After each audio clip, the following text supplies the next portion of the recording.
Okay. Good afternoon, ladies and gentlemen. Welcome to this afternoon's inaugural meeting of the new Highways Transport and Waste Overview and Scrutiny Committee. As usual, this meeting is being broadcast live. And for those not able to watch live, the webcast will be recorded and made available for viewing on the County Council's website. I will ask you to turn your phones on silent. And I'm not expecting a fire alarm, so run for the exit. Sorry, I'm for those of you, I was turning my phones on silent. Okay, today we've received apologies from Mr. Bradshaw, and Mr. Poland is standing in his stead. Good afternoon. And before we continue, I ask everybody to turn their microphones on when they wish to speak or invited to speak, and off when they've finished. Okay. Right. Firstly, the minutes of the meeting held on the 4th of September 2025. These have all been circulated. One presumes they've all been read. I move these are taken as read, confirmed and signed. Is that agreed? Thank you.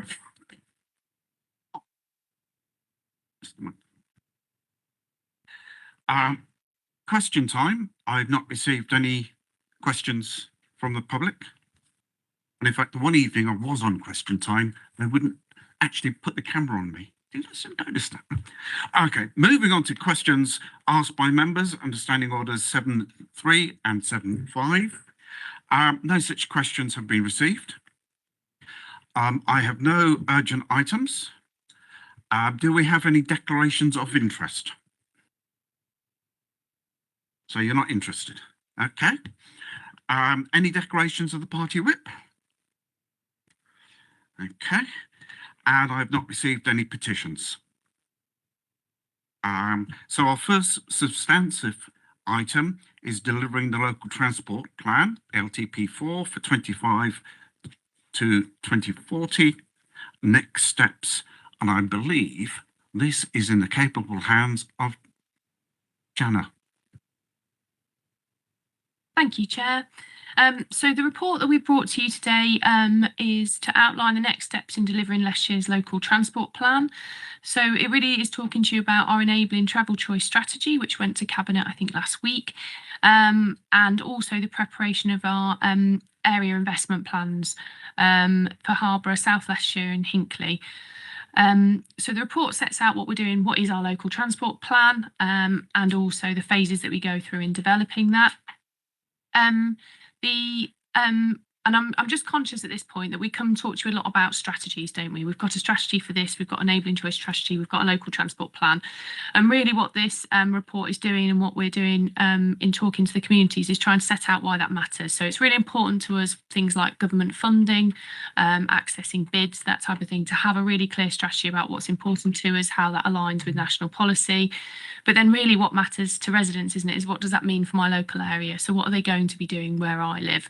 And this strategy sort of takes you from that policy to making sure that we recognise that there's lots of different types of transport that are appropriate for different circumstances. So in the past, we've sort of tended to focus on active travel here, public transport here, how we manage congestion over here. What we're trying to do with the enabling travel choices strategy is kind of recognise that in a county like Leicestershire, there's some areas where it's simply not practical to get to by active travel modes. Some journeys are too long, some services are too far away. So private car is an important part of our transport network, but also getting people to use active and sustainable modes where they can, where that might give them health benefits, might help them connect with their communities and services as well, is really important. So it's about the right choice of transport at the right time and how we can bring that together. And then also how we can sort of influence our place, that we live in through development things to kind of have a really good, well-connected transport network. So I know it feels like I'm talking to you a lot about things that are bits of paper, but what that's really about is how we then get things that are different in local areas for people. And I'll come on to talk to you a little bit about how we're finding that out, about what's important to our residents. So that's a really big part of the Enabling Travel Choices strategy, which is empowering our communities to really make their own travel choices, but informed by good information, good opportunities, and where we can and where it's affordable, good infrastructure as well. And it's also kind of taking into account what we know about our existing policies, like I said, active travel, cycling, walking, passenger transport, and what we know about what people tell us already about barriers to using those. Your own inboxes are probably, you probably do get a bit about transport in there from time to time, whether that be, you know, school parking issues, congestion, potholes, that type of thing. You're probably quite familiar with it. And the other thing that the strategy recognises is that it's really important that we work in partnership to tackle some of these things. That might be with communities, schools, might be with national highways, public transport providers, other funders. You know, it's always good, isn't it, to work with people who've got a bit of money. So whether that's central government or national highways or other grants, we're always on the lookout for how we can bring that investment to Leicestershire to make a difference. So what we're asking as well as part of bringing this to you is we've got some draft policy positions we want to make so that we can use them for things like local plans, planning applications, and also when we're consulted on other projects and things like that as well. So we've set those out in the report. They're the sort of headlines of them. There's a bit of detail, but it's really about understanding what the community needs, how we can make the most of local plan processes to influence future places, making sure that we do that in collaboration with planning authorities, developers, other partners. And in fact, my team have started that this week. We've invited the development industry in to tell us what they think about the policy, and we've got that feedback that will, or the policy things that we've suggested, we've got that feedback ready to bring back when we come back to Cabinet and yourselves as part of the process of developing the area plans and the policies. We want to be making sure that we're trialing innovative solutions, and there will be some times where that doesn't work. I think that's, you know, that's part of it. But things like some of you might have seen the Fox Connect services that are now sort of operating in more rural areas, and then we have getting some really positive feedback about that, as well as then trying to support and make more sustainable public transport corridors for your traditional bus as well. So making sure that we do try new things and we sort of, you know, give them a go, and perhaps as well be honest and open about how well that's gone and whether we take them forward or we do something else. We're trying to kind of broaden the traditional understanding of value for money. So for instance, in transport, a lot of your business case would be driven by things that are in the peak hour. So, you know, what time and congestion can you save in peak hour traffic? Because that's about people getting to work. But we also know that there's value in providing infrastructure for health benefits, you know, people being able to access green spaces that don't traditionally kind of get you ticks in business cases. So we're looking at that as well. And obviously, I've left it till last, but facilitating sort of safe, suitable infrastructure for our network is absolute priority as well, and making sure that we get both our own projects, but others as well that interact with the highway or transport to be of a really high, suitable standard. So we've got the sort of policy aspect, but then as part of that and trying to inform what we do, and particularly for looking at those area action plans where this is going to be about local schemes, the Big Travel Survey launched this week, and part of why we're here today is to kind of consult you on the policy in the areas, or give you the chance to feed in. And what you'll see about that, it runs from this week, so the 4th of November it started, closed on the 30th of December. There's a questionnaire, and there's a map-based tool as well. So if you're really concerned about one particular link, you can click on that, drop us a pin and tell us about it. If you're more concerned about our general approach and what you want to see us prioritise, there's a way to feed that back. There's also questions about how people travel, so we can understand a bit more about that. And there's also information on our website about events and drop-ins that we're doing as well. So that will all help inform what we do next. And then when we've got all that feedback, we'll be coming back to Cabinet with proposals, both for the Enabling Travel Choices sort of final wording of the strategy, and then also more about what we do in these local areas, and more what's actually going to, we're going to look for funding and deliver on the ground going forward. So we'd just really welcome your feedback, and I'm happy to answer any questions, Chair. Jolly good. Thank you very much indeed. Does anybody else have any questions before I start? Nobody? Okay. The survey you mentioned, I suggest that to get that to really be most useful, it would be a good idea if all of us try to circulate it through our social medias. That's really the first thing I was going to say. The second thing I was going to say is I did actually look at the Fox Connect recently, and I did try to use it, but it just didn't go to where I wanted it to go. But at least I've looked at it and tried to. Okay, I think. Sorry, Chair, I was just going to say it'd be really useful to know where you couldn't get to, but I'll pick that up with you and see if we can have a look at that. Here. Great planning. Both of my cars are in different garages at the moment. So I was actually trying to get the bus here this morning. So I'm not sure whether Mr. Smith or Mr. Lovegrove was first. So fight it out between the pair of you. And there we go. We'll fight over it later.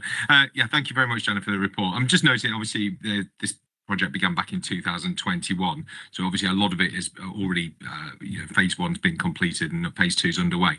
How long realistically we're looking at for phase three to be completed? And then obviously to get the feedback on whether it's working or not. Thank you. Yeah, so and this is one of the things actually you might remember when we first started talking to people about it, the phasing is quite confusing because some of them run parallel. So the idea that the whole plan runs to 2040 is so that we can cover off some of the long-term projects, so things that might come along with, say, bigger development or bigger interventions in the road. But obviously they take quite a long time to plan and deliver. Those of you familiar with the MMDR, for instance, know the Melton Mowbray Distributor Road, so acronyms in transport. That's been 10 years in the making at least. So those things will go on, but you wouldn't see them on the ground till the sort of towards the end of the plan period, so 2040. But in where we can deliver quicker wins, perhaps with LT, I'm doing it again, then local transport grant money, they will do that. So the phase three is sort of going to start from when we get that feedback next year in terms of that delivery, but it will run for the whole time. It won't be we would hold something back. It will just be a case that some of these interventions take a long time and some of them are shorter. So, and there's a process of kind of review and are we doing the right things and go back around again. So hopefully that helps. And I should always say that anything we deliver will be subject to sort of available funding and things like that as well. Okay, thank you very much. And Mr. Lovegrove. Thank you, Chairman. First off, thank you, Jana and team, for the visit to the Melton Mowbray Distributor Road. That was very informative and very impressive. Huge challenges being overcome and delivery next spring. So thank you very much for that. Fox Connect, Beaver Division has 32 villages and 12 parish councils for me to look after. So it is an essential element that Fox Connect has worked brilliantly. One or two people had a problem downloading the app to start with, but they're all okay now. How secure is that funding going forwards to ensure that can continue? Because that would be a really good one. Then I'll come back with another question, please. Yeah, so I suppose if you were looking at the sort of pure spreadsheet accountant view of security, the money that we're funding most of the newer routes with is bus service improvement plan money, which we haven't got beyond the next couple of years in terms of full confirmation. Having said that, the idea of trialling the services were that the well-used ones, obviously the subsidy on those reduces, so the cost of the council reduces, and perhaps they are more sustainable going forward.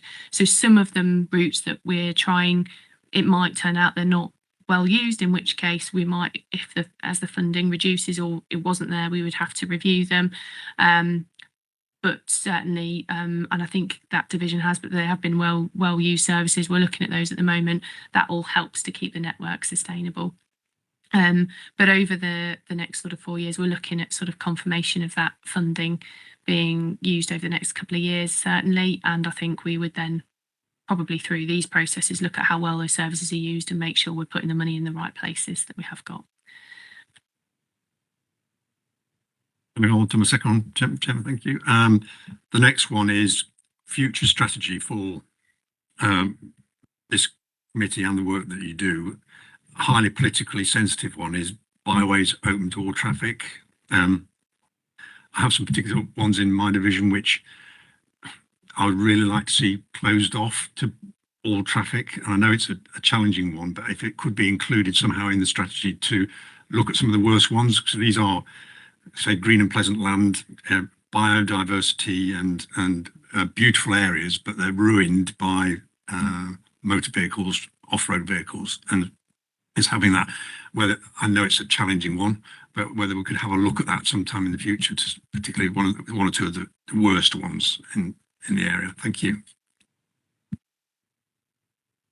Yeah, so I mean, I think the way in which we would look at it, appreciating there's a lot of considerations that you've raised that the community would have, is really about that safety and concerns and the condition of that asset, if you like. So we're best off to look at them on a case by case basis, see what the assessment is of those routes. So I'll pick up the particular ones that you've got.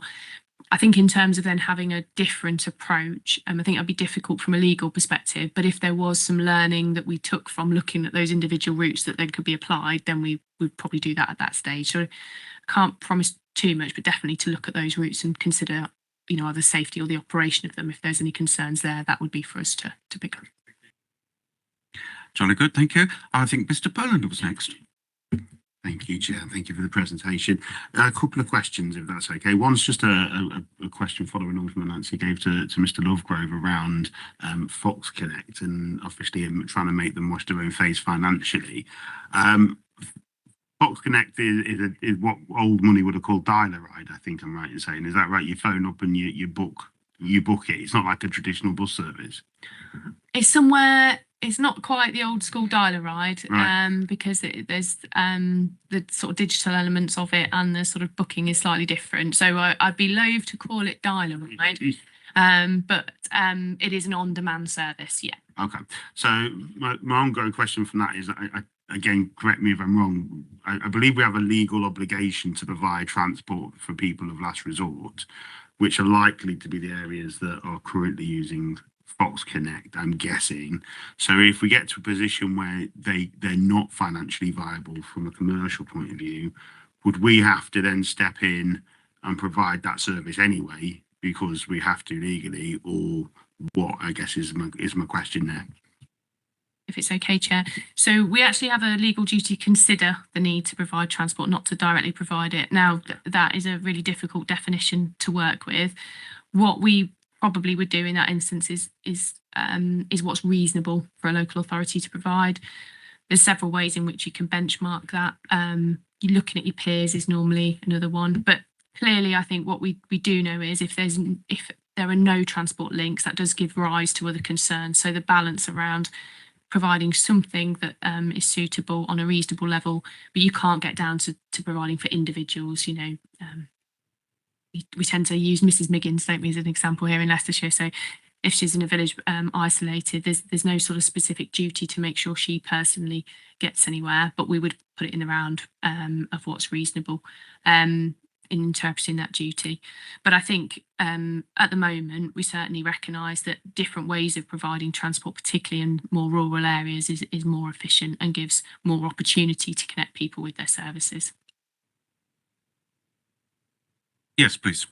Thank you. So on a separate matter, in terms of sustainable transport, when we look at that on a Section 106 basis, new developments come along, we look at contributions. In terms of sustainable transport, so now I'm really thinking cycling and walking and so forth, do we take into account, and to what extent do we take into account, the geography of a development in terms of it being cycling being a reasonable option? If your new development's in Thurmaston, on the edge of the city, half an hour cycle into the town centre, that's fine.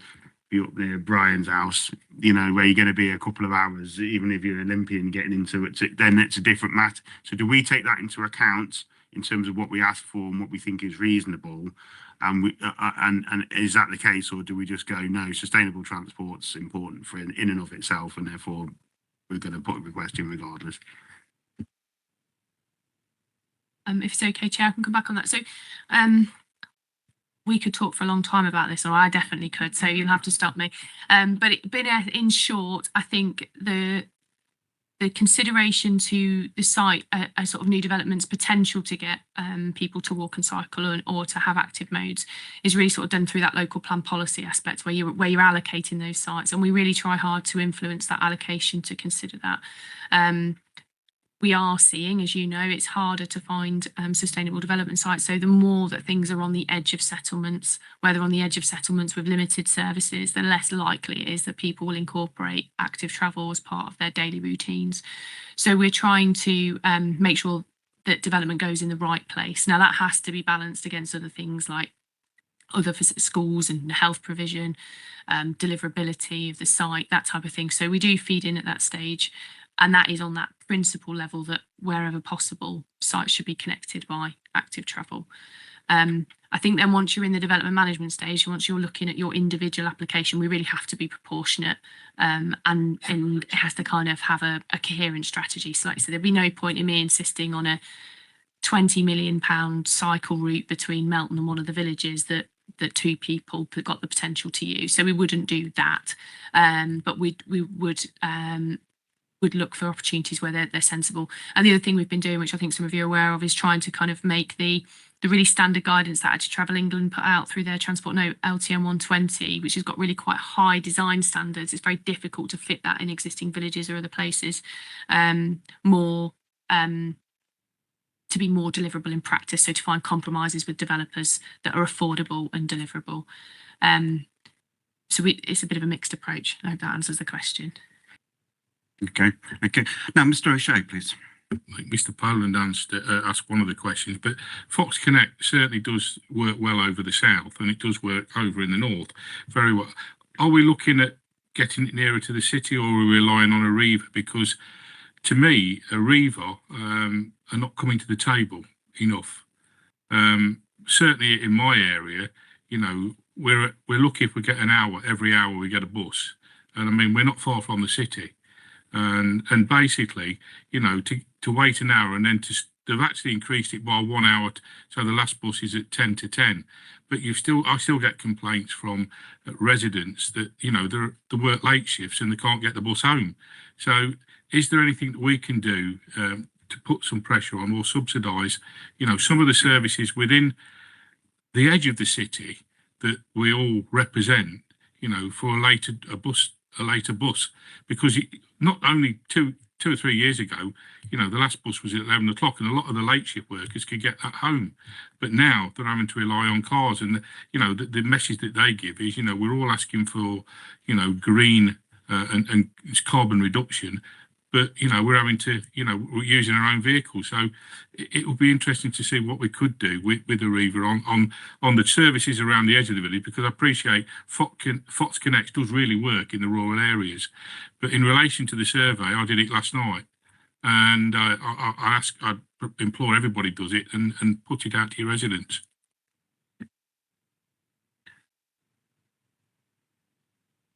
Thank you, Chair. So thanks for doing the survey, first of all. And then in relation to Arriva, I would say in the reports from the team, I think we would be keen to emphasise that we do feel in recent times that we've got a better dialogue with Arriva and a good working relationship to look at those things. I mean, and you know that really what you know, Arriva are a company, they've got to operate with a sensible business model. So if the demand for that doesn't sort of wash its face, I think was the phrase we're using, pay its way, we can't look at those. So what the team have been doing is looking at those areas where we've got kind of reported demand for particular services. So late services, I know, has been something for your area, and trying to see if we can trial those. But where that demand then doesn't sort of materialise into an affordable subsidy for the council or sort of commercial level, you will see them sort of come back off. But where people want to, and this is a plug for the survey, isn't it? They can use that survey to tell us about that area. And if we get enough kind of feedback about a particular thing, that would give us an opportunity to look at it. So thank you, Mr. Chair. I've already shared it, so don't worry, it's coming across all my residents. Thank you. Well, it comes back to the comment I made about we should all share it to get the best value from it. Now, would the lead for Highways like to make a comment on this report? No comment other than to thank Jana for that. Thank you. Very good. You're doing your Financial Times impersonation. Right. So this report is an update to note. The committee's comments will inform the development of the Enabled Travel Choice Strategy and the Multimodal Area Investment Plans. I'm glad I got my own teeth into it. Both of which will form part of the full Local Transport Plan 2025 to 2040. And the comments will also be recorded in the minutes. Do we all agree? Jolly good. Thank you very much. And now we're coming on to item 9, the collection and packaging reforms, which I believe we've got the pleasure of Joanne Gill to present for this in your inauguration in this committee. Over to you. Thank you, Chair. No pressure. I'm just going to introduce Vicky Cormie as well, who is head of service in my branch, who I cannot steal her or her team's thunder. They are the ones who work with the district councils to produce our waste strategy in Leicestershire and have done all the work with government around understanding how these legislative reforms are going to be brought forward. So she'll happily assist if I can't answer the questions. I think she'll, yeah. So through you, Chair, obviously I'm really conscious this is the first time we've brought a waste paper to the committee. So hopefully the paper offers a good opportunity. I got my mic on, yes. Good opportunity to present the committee with a summary of the government's new collection and packaging reforms. I think it's fair to say that the waste sector is going through quite a significant period of legislative change. If you've worked in waste for as long as me, we've been fairly stable for quite a few decades, but things are definitely changing. So back in 2018, the government introduced the National Resources and Waste Strategy, which introduced the concept of what they call a circular economy for waste. So it's really about keeping waste in the system for as long as possible, in effect preventing it from becoming a waste. So repair it, reuse it, recycle it. And that keeps the product in use for longer. And there were a range of ambitious targets all the way out to 2050. Linked to that, government then followed that with the new Environment Act in 2021, which aimed to support bringing forward these waste reforms linked to the circular economy. And there was a range of specific measures, so I won't give you them all, but there were things like incentivising people to recycle more, encouraging businesses to create more sustainable packaging, a national 65% recycling target for municipal waste by 2035, and as you'd expect, reducing waste to landfill. And that's just a couple of the key ones. Those ambitions are what have led to the three key drivers which are in today's paper. So the three elements, you've got that extended producer responsibility for packaging, which makes producers of the packaging pay the full net cost of managing packaging. And that includes the recycling and disposal, so almost cradle to grave. They've only ever had the responsibility up to the point of purchase, and once it's gone into the market, this extends that responsibility. The second is the deposit return scheme. So that's for single-use drinks containers. And then the third, simpler recycling, as it's now being referred to, which is about striving for consistent sets of recyclables for you, me as residents, so you know what to put out for recycling and make that more straightforward. And those three measures, those three reforms are what is collectively known as the collection and packaging reforms. So just very briefly, before I expand on those three reforms, the paper also sets out for the committee how the council has been incorporating that into its specific strategies and policies. And it's just to give the committee assurance. So it's mandatory that we produce a joint waste strategy with the 7 districts, which we have in place. And we've woven it into our key strategies of the council. So it's just to give assurance that we're in a strong position in terms of policy-wise to be able to tackle these reforms as they come forward. And apologies, because some of you do know waste and have had, but just point 6 in the report, it just explains the difference for members between statutory duties. So ourselves as the County Council, we're a designated waste disposal authority and what that means in terms of what we're responsible for in law. And you have the district councils and they're designated as waste collection authorities. So they have to do the collection from the curtilage, they pick up your bins, but as soon as they have it on those vehicles, they turn to us as the disposal authority and ask where it needs to go. So we've just touched on that in the report for context. So In the background section of the report, it provides a bit more detail on each of the reforms, and I won't go through them in total detail, but I'll try and just pick out a few key highlights for yourselves if that's helpful.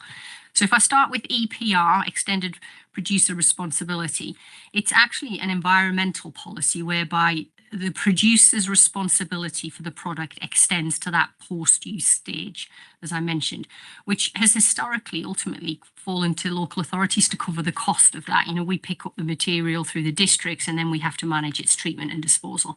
So that now passes back to the producers themselves. It started in April of this year, April 25, and the packaging producers have to financially compensate councils for the management of that household packaging, whether it's collected by the districts or through our HWRC, the household waste recycling sites, or I don't use it, but the tip. If you go to the tip, that's where we get these materials as well. There will be a fee structure for packaging producers linked to the recyclability of packaging. We anticipate it coming in next year, and they call it modulated fees. And it's linked to the fact if a producer is producing something that's lovely looking packaging but is completely impractical and can't be recycled, they're likely to have a much higher levy charged upon them for that material than if it's readily recyclable. There's also going to be information in the report about what falls into scope. I won't go through that, but it is in your report. There is a scheme administrator that's been set up, and they're called PAC UK, and they are the organisation who calculate the payments that we as a council will receive. And it's important to note that there is pressure on the county council to make sure that we can evidence that the management of our waste is what they call effective and efficient. I think it's fair to say the producers don't like the fact that they're having to pay this extensive amount of fees into the system, and they certainly will challenge where they feel that they're overpaying for any poorly managed services that are increasing the costs back to them. So there is an onus on us to make sure our processes are effective and efficient. Any payments to us will be net of any income that we generate, and we do generate income. There is scope in the future for addition of other waste streams in future years, and we don't have the detail on that, but obviously ourselves and the team, we are keeping an eye on that, and we keep that under review. And the County Council will receive its first payment by the end of this calendar year. So by the end of December, we should receive our first payment under EPR. And then going forward into next financial year, we should receive quarterly payments each period thereafter. So that's EPR. If I just move on to DRS, or Deposit Return Scheme. So this one isn't launched yet. It's due to launch across the UK in October 2027. And the aim is to increase recycling and as well as the quality of that recycling. And there is a link in there to looking to reduce litter. If you think about single-use containers, they can become a litter issue, which is a district function, but it is a part of the legislation. It's not a new system, depending on where you go. If you travel abroad around Europe, Ireland, you'll see that deposit return systems are in place across Europe. But in essence, for the UK, it's a system where a customer has a charge levied on them up front when they buy said drinks container. They pay a charge as part of buying that drink if it falls into scope, and then they redeem that deposit when they return the empty container, and that's either to a designated point or some form of reverse vending machine, and they get that deposit back. Point 17 in the report lists what drinks, bottles and cans are in scope and what's out. So an example is a big milk carton. They're not in scope. They're not classed as that single point have a drink type container. So that's listed at point 17. There is a recognition under DRS that there will be some what we call unredeemed containers and deposits. So that represents an opportunity for ourselves and the district councils to look at whether we can set up a system to redeem those deposits. You know, they've ended up in the general waste. That comes to us. If we can get a high enough quality material and segregate it out, potentially we can redeem those deposits for the council. So that's something that will need to be looked at. And there is a management organisation for DRS. They're called UKDMO, Deposit Management Organisation. They're not-for-profit organisations set up by the government in May of this year. So the last one in this suite of reforms is simpler recycling. And the aim is to improve the quantity and the quality of recycled materials. It's also about improving recycling performance and reducing waste to landfill. But it's also not to be lost. It's also hoping to reduce confusion for residents. So residents, wherever you live, you get that same consistent message around how to go about recycling. So this starts from April of next year, April 2026, and all local authorities will have to collect the same suite of materials. They're in your report under point 23 if you need to have a look at them. And collection authorities, so the district councils, also have to offer a green waste collection service, but they can levy a charge for that. And you know, in Leicestershire, depending on if that exists extensively already. So there are green waste collection services already in Leicestershire. What isn't across Leicestershire at the minute and that is new is that from April onwards of next year, the districts will also have to offer a weekly food waste collection to residents, which will go for treatment via ourselves as the county council. In managing the treatment of that waste, it will go to an anaerobic digestion facility. So this reform also impacts businesses. I would be doing a disservice if I didn't acknowledge that. So it's because it covers municipal waste. It's not just household waste that's in scope. So those businesses that are affected will have been advised, and they've had to start introducing some of these schemes from April of this year. So they're a year earlier than the householders will have to start on this scheme. And then there are some strong advisory notes in the simpler recycling legislation around looking to offer fortnightly collections of residual, or what we call black bag waste, that you still get that fortnightly collection of your black bag waste. So that's the three sort of statutory new pieces of legislation, those reforms that are coming in. Just quickly, if I look at funding, the government obviously has recognised that these statutory requirements within the collection and packaging reform measures will impose additional costs on both the waste collection authorities, the districts, and ourselves as the disposal authority. So they are proposing to cover that by a number of means, and they use the term new burdens funding. So it all falls under that terminology of new burdens. There is, again, detail in the report, but if I just highlight some of the key points. So the district councils will receive new burdens funding to introduce the weekly food waste collections from next April, and that's both capital and then ongoing revenue. So things like the vehicles, they'll need the men or women that will man those vehicles and offer those services, some of the marketing and comms that will have to happen alongside that whole new service across the country. The county council will not get any new burdens funding for food waste rollout for the transfer and the treatment of that material. And the reason for that is there's an expectation that the county council will be able to offset any costs of introducing and treating the food waste from avoided landfill or disposal costs. And the short answer to that is it costs the county council far more to put a ton of waste to landfill than it does to put it through a food waste anaerobic digester treatment facility. So there is the opportunity for us to drive that material to a different destination and avoid some costs and hopefully make some savings for the council. Garden waste, I mentioned, the districts can levy a charge, so that is how that will be covered. And then EPR, that extended producer responsibility, the funding for that is coming from the packaging producers themselves. So it's not government funding or council having to find the funding. And we did touch on that earlier when I mentioned the EPR process. In point 29 of the report, it does reference for members what the county council will receive for 25-26 for EPR from the packaging producers. And it's broken down across a number of sources, but in effect, we will receive £6.3 million, and that is to reflect the costs that we are incurring as the disposal authority to manage packaging that we didn't put into the waste stream. And then in future years, the payment is expected to go down. And I think this is just important to highlight. For everyone, this legislation, a measure of its success will be a reducing payment to councils, because it will be doing what the legislation is aspiring to do. It will be driving packaging producers to make lighter, more recyclable packaging, and therefore their payments and contributions should go down. So that's just one to bear in mind.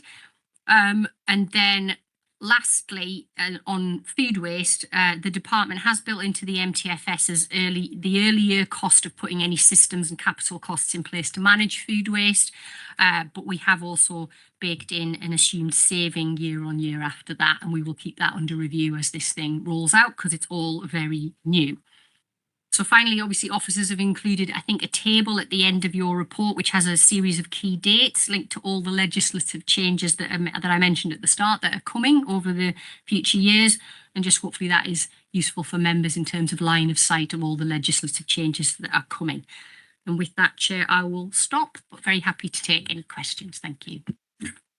Thank you very much. I'm as surprised you don't need to take a swig of water or something.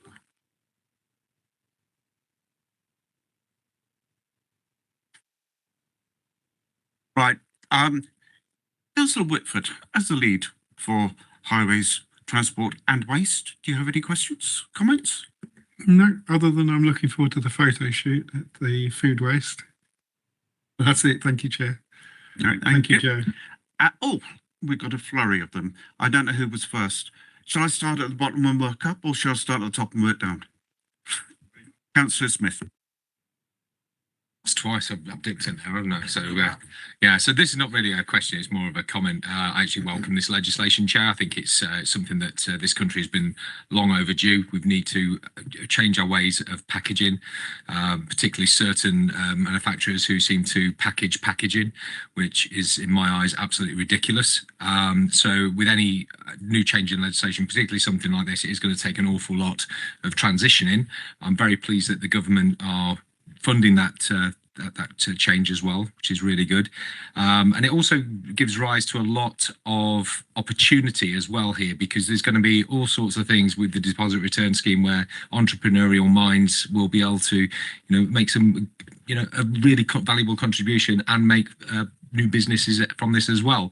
I mean, I can remember back in the early 80s with an entrepreneur mind doing something very similar with the 10p on the bottle of Tizers, where we would get, hand them back and get your pocket money for the week. So yeah, let's welcome this, let's embrace it, and I wish the government every success with it. Thank you. Well, thank you very much, Councillor Smith. Yes. Councillor Poland. Thank you, Chair. Couple of questions really, and one's probably more of a comment than a question. So the first two questions on the deposit scheme, which, like Councillor Smith, I'd very much welcome, and it could be, and like you, I can see entrepreneurial minds, making some money out of this. If, and this is where my first question comes in, do we know how much the deposit's going to be? So the short answer is they haven't confirmed it yet because it's October 27 when it starts. But the rumour is a 20p deposit per item. So you can, just to add to that, Chair, you can understand it needs to be enough to motivate you to hang on to that can or bottle and return it. So you've already paid the fee to have the drink. So then the incentive is to take your X, Y, and Z cans, take them back to the reverse vending machine, and then you'll get £1 in your pocket. Thank you for that. And will it be clearly marked on the item that it's something that can be taken back to a reverse vending machine? I'll explain why. In my house, I'm sure, like many houses up and down the land, the debates, stroke arguments that go on about what can and can't be recycled between me and my wife are endless. And it's always meant with the best of intentions, but she sticks stuff in there that simply can't be recycled, and I'm not going to start ranting about it, right? But my point is, I can imagine this exact same thing happening where people sticking stuff that shouldn't be going in reverse, without the best of intentions, but just not getting to the point where they can actually, you end up breaking it or something. Will it be clearly marked, I guess, is my question from that one. I'm going to bring Vicky in just because the short answer is I don't think it's fully formed for thinking on that yet, but I like your honesty about how it works in your household. I think the short answer, The short answer is yes, it will be marked, but I don't think it's been confirmed yet exactly how that's going to work. But it will be marked. Your comments also sort of touched on that wider aspect about other materials, so not just things in the deposit and return scheme, and can this specific item be recycled? And it's actually one of the things that is being picked up under simpler recycling. It hasn't been introduced right at the beginning, but I know there are aspirations to move to a point where everything is clearly marked, sort of recycle or do not recycle, to take away that confusion that we all experience. Thank you, and that'd be great for the non-play. But I think as well across boroughs at the moment, again, what we can recycle in Charnwood versus what they can recycle in other parts of Leicestershire, the other parts of the country it's just people again with the best of intentions. It just confuses people. So things that can be simpler is very much to be welcomed. And finally, on a different part of this, in terms of non-household municipal premises, so schools, things like that. Point 25 in the report. I can see why that's been brought in, but I think there's one of the potentially law of unintended consequences here. My two sons are at primary school, and they can no longer throw away anything from their lunch boxes in school. They have to bring it back. And when they've had yogurts and stuff, it's messy. We raised it with the school, and they can't because they get basically fine. Cost them too much to recycle to mix up.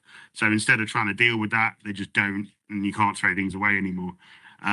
Which I'm guessing isn't the purpose of the law, because it obviously didn't help. The waste is still there; it just gets chucked at my house instead of the school, and I have to then clean it up. So it's more of a comment than anything else. But again, just a law of unintended consequences here. I wonder how many of these places will just say, "Well, you can't chuck stuff anymore, and you've got to deal with it," and then you will suddenly have potentially a fly tipping issue outside or whatever.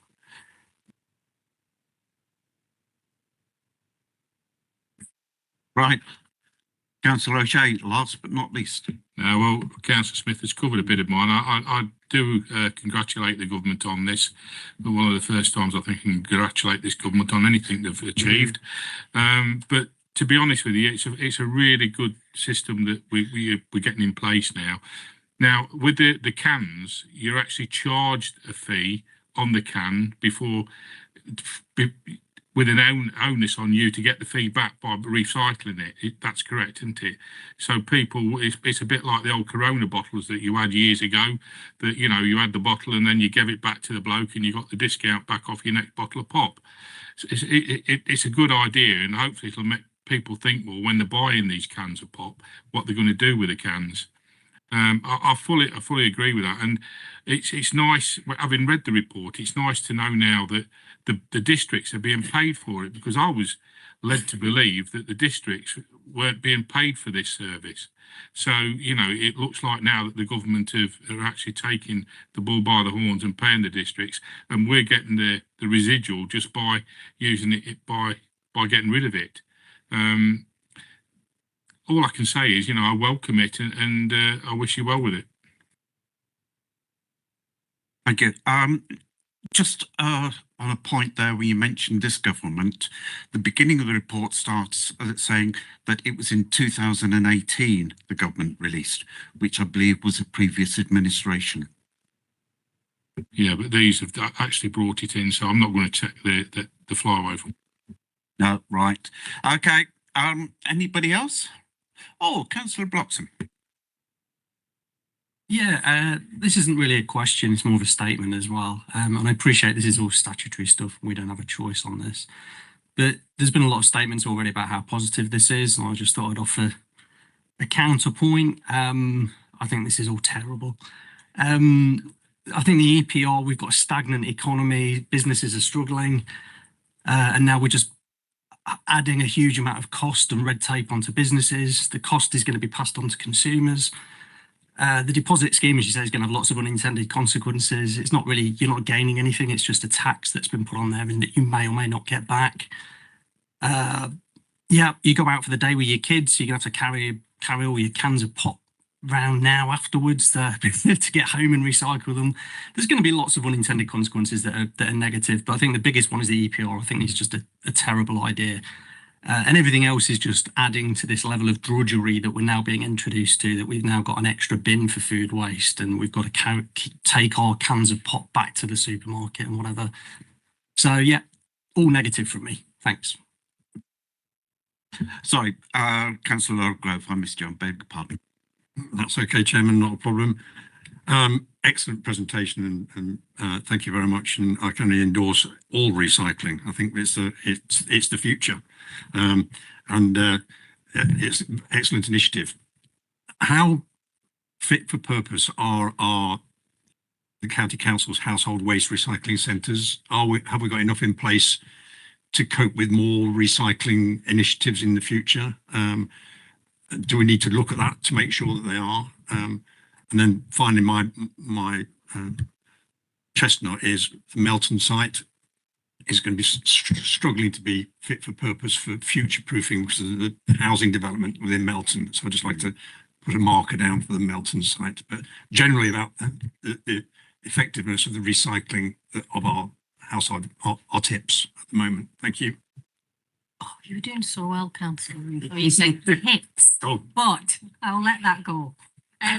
The short answer is not all household waste recycling sites are created equally in terms of their footprint, as you know. So we have Whetstone, which is substantial and has the capacity for increasing levels of segregation, sorting, etc. And then you have, historically, when we used to have Ottersford, well, we have still got Ottersford, but Somerby, tiny foot, I nearly closed Ottersford there, sorry.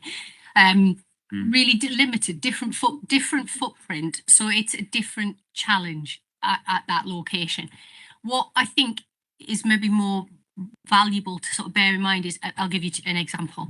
I don't think we're thinking that our household waste recycling sites would be sort of those designated return points. Okay.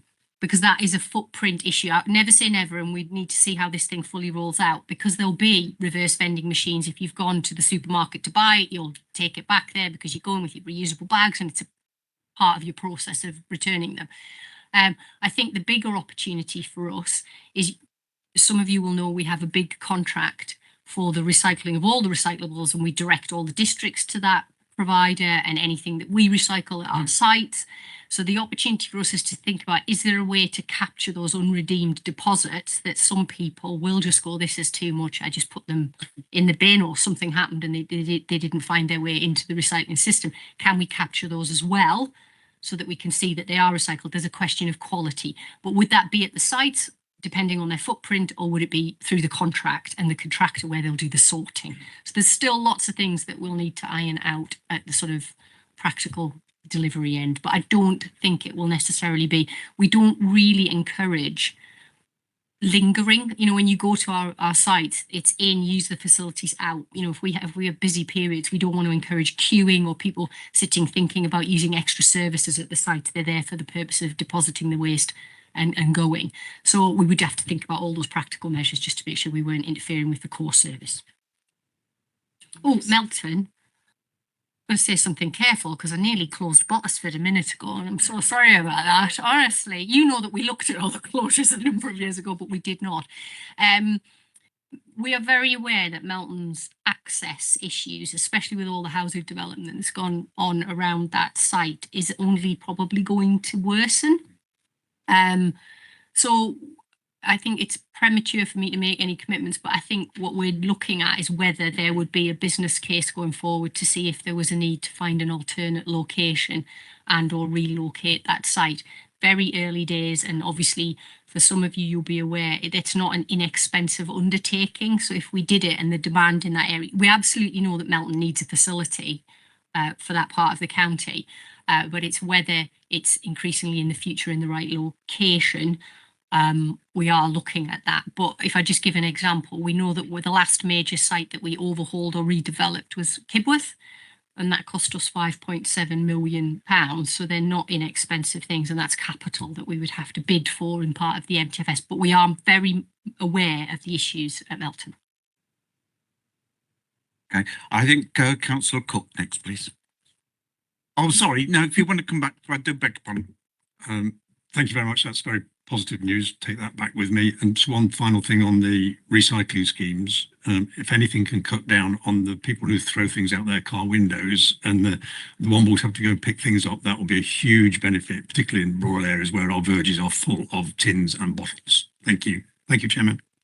Sorry about that. Councillor Cook. Observation, really. Is this on? So you can hear me. Just an observation, really. I'm kind of torn between here in thinking that the policies are going to achieve what you set them out to do. Some facts. I had a spark plug that size, you all know what a spark plug looks like, delivered this morning in a box twice as big as that, with loads of this packaging, string and stuff to stop it from breaking. It's a spark plug, the length of this table. I've just moved into the northwest and I can't believe how many bags I've got. I only had 2 bins where I lived before, and now I've got yellow bags and I can't get enough cardboard in there. Like Mr. Pollard said, my wife and me are at loggerheads on what wants recycling, what don't. And when I get up in the morning, the actual bag is that full that the rubbish is down the road. That certainly needs looking at. Whilst I've just moved, going to the local tip, the guys there, I thought I had to thank them for their service, because the tip I'm used to going to, they're quite inspective and quite not very welcoming. It was very great to see that some people were recycling, but there was a van pulling, and I've got a few vans, but they've got names on them, etc. So I'm not able to do that. I have to have a carrier's license and be able to take that commercially and have to pay for it. But there was vans pulling in, and because there's no writing on them, they're able to chuck their waste out, green waste or whatever waste, into the bins. And so I asked a member of staff, and he was fed up basically and said, oh, I don't know why bother, I just let them get on with it, kind of thing. An observation, just coming back to the great presentation, I'm kind of wavering between will it work? I'm not so sure it will, but I appreciate it. Thank you. Will all the measures work? I'm not going to nail my colours. The time will tell. I think the point of the legislation, the government legislation, is that they all interact with one another, and there will be potentially unintended consequences of some of the legislation that happens. I'll give a complete aside example. We mentioned it about the 10 or 20% deposits. And you do see homeless people and they go around and collect all the litter because they want to redeem the deposits. I'm sure that wasn't the intention of the scheme, but you do see it. So there will be a range of unintended consequences from legislation as it's rolled out.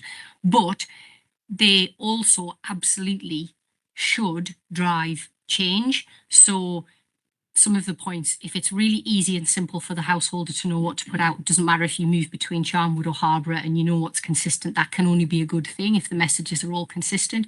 If you don't get a spark plug in a 2-foot wide box, because they will stop, because they'll be paying for that packaging and they won't want to pay those fees, and they can run to millions depending on the size of the company. So you will start to get it in a pouch through the letterbox because they're paying for that over packaging. So you will see a shift once the legislation comes in. The hope is that they'll collectively be to the good.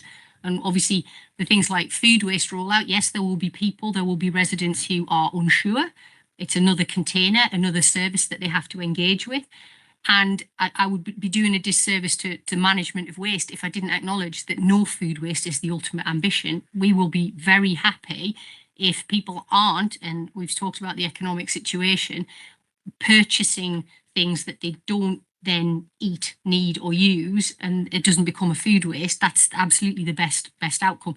But the recognition is, and there have been trials all across Leicestershire across the last 10, 15 years and up and down the country, you still do generate food waste. So the intention is, from the county council's point of view, I manage a £30 million budget for waste. And if we can stop having to send it to landfill at the better part of £150 a tonne, because it goes to food waste at a much lower price, then that will have an impact on the bottom line. So there should be positive benefits of this, but it is early days and there's lots of change to come over the next few years. Yes, Councillor Cook. Yeah, just like to come back on that. It's a great idea, but unfortunately, in the world we live in at the moment, not everyone complies with that. Just going back to that, you say that Amazon will be responsible for their packaging, so they'll have to get their act together because they're going to be charged for it. Am I right in saying that? So I'm assuming that food, that we'll be paying taxes on that if we've got to put this waste and separate this food waste. But isn't prevention better than cure? So I'm assuming that all food chains, which are quite rife at the moment, Deliveroo's, all these food chains, that tremendous amount of food that's wasted will also be checked and policed in the same way. Thank you.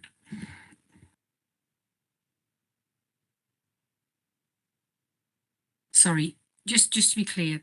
So the Amazon comment is in relation to the EPR, the packaging responsibility, and I accept that there's 3 different pieces of reform.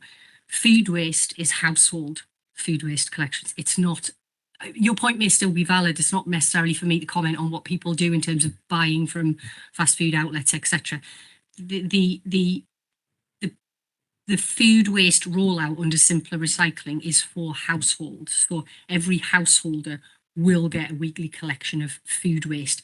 And the issue I made about the costs to the county council is we are the disposal authority, so we have the costs of that waste, whether it goes into the food waste system or whether it goes into the black bag residual waste system. It will be less expensive for us as the county council to manage if it goes into food waste rather than residual waste. The question of sort of food waste, fast food outlets and what they're doing is a slightly different question in terms of people's choices. Okay, I think Mr. Poland was next. Thank you. Just got a couple of other questions, if that's okay. Again, following on from Mr. Lovegrove's question about recycling and potentially increasing the amount of recycling. Do we know what percentage of I'm thinking about the deposit scheme here, do we know what percentage of items that will become under the deposit scheme we currently recycle now? Because I could also see a situation where actually we have a significant decrease in the amount of recycling, because frankly, if a bottle is 20p, that's quite something. So what people will probably do is have separate bins. So you just have a separate bin somewhere where you just put in the 20p ones, and then you go off and buy your holiday every week or whatever with the amount of money you're saving from. So that's stuff that isn't coming to us. So if that's 10%, 20%, whatever, that's obviously then not coming to our sites and reducing it. That's one. Secondly, on the food waste, separate. Again, all food go in there. So obviously vegetables, but also meat, can they just go in together, and then can that all go in with fast food and pizzas and all the other variety of things that people eat these days? And that doesn't have to be separated or anything. Oh, I'll try and answer both, and I'm not going to put Vicky on the spot because I don't think either of us know the first point about what is the percentage, of the recycling that's happening across Leicestershire now. And remember, sort of 80% of the recycling is done by the districts in terms of through the collection services they offer. But I think I made the point earlier that whatever they collect, we direct them. And at the minute, we direct those district councils to a contractor who then puts it through a series of processes, takes out the cans, the plastics, packages them up and sells them on. And we have a contract for that. So I don't know, let's say across Leicestershire, if our recycling performance at the minute is about 45% of all waste is recycled or composted. I don't know what percentage of it is falling into the scope of DRS, that's these drinks, cans and containers. I don't have that today, I'm sorry. And I don't know if we would be able to go in and have a look, but I will. I think we could find it in the total makeup of our waste. But the interesting point, which I absolutely acknowledge, is if people change their behaviour and take out, let's say, aluminium cans because they want to redeem deposits on them, then that material will go through the DRS waste stream, and it will not go in the district's curbside collection scheme, and therefore it will not go to our contractor. And that could have the impact of devaluing the waste. Aluminium is worth a lot of money, and our contract price is reflected in what we make from the sale of aluminium and steel and plastics and so on. So we get a price back relative to that. So yes, we have acknowledged that, by the way. We know that that's a risk in terms of our future MTFS. We will have to look at that. I still stand by, if lots more recycling were happening and that 45% goes up, and we lose some value under our contract with our contractor for recyclables, we would still need to consider it relative to our disposal and treatment contracts, which run to tens of millions of pounds a year, because it costs us a lot of money to manage black bag waste. So anything that's taking waste out of residual is saving us money somewhere else. So you have to look at all the different financial bottom lines, and we need to then work out, as this goes forward, are we to the net positive or negative? And you would all see that in terms of the future MTFS. We will have looked at that and tried to work it out. But it's all quite new, so we are trying to speculate on what that will look like. And then, if I could read my own writing, what was the other question? Food waste and whether it can all be mixed. So, yes. And sorry, the point I was going to make, if I wasn't having a butterfly mind moment and can't read my writing without my glasses on, it's an age thing, is through you, Chair, potentially when you look at future agenda planning items for this committee, I'm very conscious that I've alluded to quite a few changes that are coming, but not least the fact that food waste rollout will happen from next April. And it might be that yourselves would want officers to bring a report on food waste rollout specifically, because it's just an element of everything that we've talked about today. But I could have planned to bring a report that says it's, you know, maybe at March or May, probably. I think you have a really full agenda potentially for March, but in May, say 6 weeks ago, it all started. These are the districts that have started. These are the teething problems. This is where we're at. This is where the material's going. This is what anaerobic digestion is and how it works. We could bring a report if that were deemed something that the committee wanted at some future point, and go into the detail of food waste. I'm only tempering on this, so I can't speak for the members, but what I would say is members in general, this is going to affect, obviously beyond this committee, it's going to be quite a significant change. Some areas may already have this, but we in Charnwood don't. I don't think I've ever had this. It's not something I'm familiar with. So it'd be new for certainly us as members from Charnwood and perhaps elsewhere, but also it's going to be a really new thing for members of the public to sort of get their heads around. So I think a publicity campaign to sort of get what it is, what they're supposed to recycle, what they can't recycle, is going to be required. I don't underestimate how difficult that is, but nevertheless, that's very necessary, I think, if we're going to make a good job of this. Sorry, just through you, Chair, just on that last point, it's just worth mentioning, reporting in future aside, a valid point. The districts, as part of that new burdens funding, have been given monies for exactly that. So do a big campaign, do all the comms, the PR, the messaging, because we're conscious it is a whole new service right across the county, in this case, but across the country. So they have been given funding from government to do that. Jolly good. Now, Councillor Smith. Thank you very much, Chair. I couldn't let Dr. Bloxham's comments go without a bit of a pushback, but I'm more than happy to have a robust conversation with you about it after and do a bit of a debate over it. But obviously, I do disagree with you. This council spends an awful lot of money on landfill. Councils up and down the country spend an awful lot of money on landfill, which wrecks our environment. We can't build on it. We can't do anything with that land for years and years and years.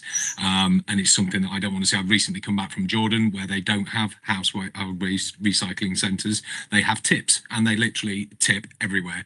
And they're, you know, all over the Middle East. In fact, through my experience, is just litter, streams of litter everywhere. And as our population continues to grow like it is, we're going to be in a similar situation. The only difference is we're going to bury it. So if we can, this is about behavioural change for me. And, you know, with any behavioural change, there's always a bit of a step to get there. But if we can all remember when nobody recycled, we now recycle as a matter of course. A vast majority of people recycle every day. But if you look even further back, if you look at the costing implications that you mentioned, I'm old enough to remember where you didn't need seatbelts in vehicles. And manufacturers were then legislated to put seatbelts in vehicles, both in the front and the rear. And there was a big hoo-ha about it. My dad always refused to wear it. But none of us would sit around here and say that we don't wear seatbelts and it hasn't saved lives, and it isn't, you know, you wouldn't dream of buying a vehicle without a seatbelt nowadays. And the same will be said in 20 years about this, I would imagine. You know, anything that we can do, one, to make the environment a better place for our kids is something that we should do. Any behavioural changes, time moves on. We shouldn't just be following a rhetoric because one political party leader says that everything green must be bad, because it's not. I don't agree with net zero, as I've made quite clear the policy of. However, I'm an environmentalist, absolutely 100%. And anything we can do to improve that is a step forward in the right way. One final thing, if I can just come back on my colleague, Mr. O'Shea, I totally disagree with you as well on that. There's no way am I giving this government any credit for it. It is a Conservative-led administration thing. Thankfully, this lot have carried it on, and I'll give them that. But yeah, it was our idea totally, and part of the CEN forum that I'm in that put it forward. So thank you. I think Dr. Bloxham is keen to reply. Don't worry, I'm not going to give another speech. I don't think this is the right forum to give long speeches like that. I would just say, though, that one regulation in isolation never looks too bad. 1,000 regulations is death by 1,000 cuts. The attitude that I'm seeing from members over there who used to be the party for enterprise probably explains why the economy has been so stagnant for the last 15 years, and that you couldn't get us out of that. Thank you. Councillor Shay. Well, I won't slap politics back. As you see, I'm a fair man. I give Labour a bit of credit, you see. What I will say is there are other boroughs, and certainly London boroughs have been doing this for years. So we're behind the times anyway. And, you know, we're just catching up. So I'm all to support the officers with what they want to do and the way we're going, because this is something the government's going to push anyway. Right, anybody else? Right, I'm going to have my 2 pennies now. Firstly, I think one of the comments that Dr. Roxon was making was an economical one, and whilst industry and shopping, retail and that is in a bit of the doldrums at the moment, and you see the number of shops, chains closing, to impose this on manufacturers, etc., maybe the timing was not ideal. But it is done elsewhere. And in fact, it reminds most of us of, do you remember when the milk used to be delivered by an electric vehicle? Yeah, and we're going back to that, and recycling the pop bottles. I've heard a number of people, including myself, that used to go around collecting old empty bottles and taking them back for. Yeah, it was my brother used to have parties, and he used to take his beer bottles back. It was very profitable. So we are going back in time. A couple of comments which are more pertinent, I was going to say, is Councillor Poland and Councillor Cook's comments about what do you recycle and what do you not recycle. I thought I'd be clever because I got from our district council a list of what could be and what couldn't be, and I stuck it on the fridge door with the magnets, and it was totally ignored. So you know, there is only so far you can go if you want to keep domestic harmony. The one thing which I was going to say about aluminium tins, and I think you actually make too much money out of them for this to be pertinent, is there is a charity called helipadsforhospitals.org.uk that collect aluminium tins, drinks tins, and they're using them to try and fund helipads for hospitals, which is a bit strange when you see the name. You wouldn't have thought that. And I load up black bin liners of my pop cans, and I do take them home with me after a day out and that sort of thing. But as you would know, Councillor Bloxham, from sitting in amongst all the empty cans in my car on a number of occasions. So I have been a bit of a womble in the past. Councillor Lovegrove's comments about litterers and people throwing stuff out of car. It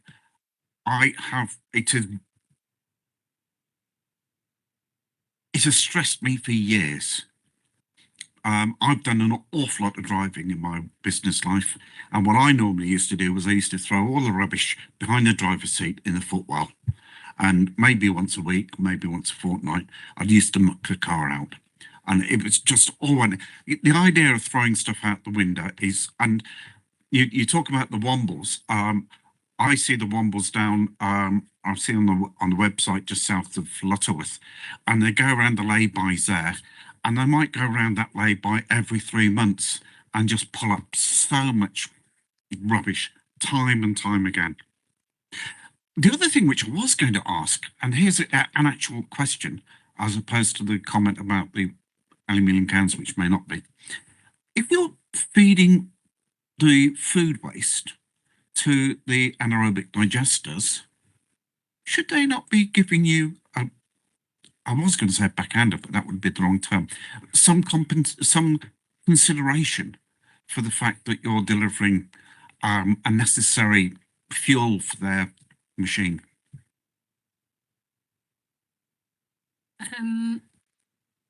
The short answer to that is not necessarily. What I would say is, in terms of we've had an anaerobic digestic contract for a number of years because there have been pilots around the county. So we have a company called Biogen that we'll send any of the material to. We are also looking at other contractors so that we can enable the districts, hopefully when food waste is fully rolled out, to do direct deliveries rather than and where they can't, we'll transfer it. They'll come to one of our facilities and we'll bulk it up and send it on. But obviously, if we have a series of contracts around or inside the county, we will direct the districts to those facilities. But ultimately, those facilities are still a form of technology. Yes, they need a feedstock, but they still have to pay the personnel, the technology, they have to meet the compliance, their permit. All of those things have costs. They'll have to do some front end sorting to take out contaminants. Because you could argue the same principle. We send thousands and thousands of tons of waste to an energy from waste facility and it produces energy, but they don't take it for free. They definitely do not take it for free. It costs us to send it. So yes, they need the material as a feedstock, but they will look at their overheads as a business, and then they will, through a competitive procurement, we will secure a contractor, and then depending on what that gate fee is, we will pay it to send it to those facilities. Jolly good. Yeah, I just thought it might be a way of helping to offset the costs. Anyway, that is a report. It's an update for us to note. The committee's comments will be recorded. Is that all agreed? I should say any to the contrary, and none to the contrary. So now, dates for future meetings. Members are asked to note future meetings and the committee which are scheduled to take place in the dates highlighted in the agenda pack, all on Thursdays at 2 p.m. and as otherwise stated. And diary invites will be sent in due course now these have been approved. Jolly good. And as stated at the start of the meeting, I have no urgent items. That now concludes today's meeting. Thank you all very much. Thank you.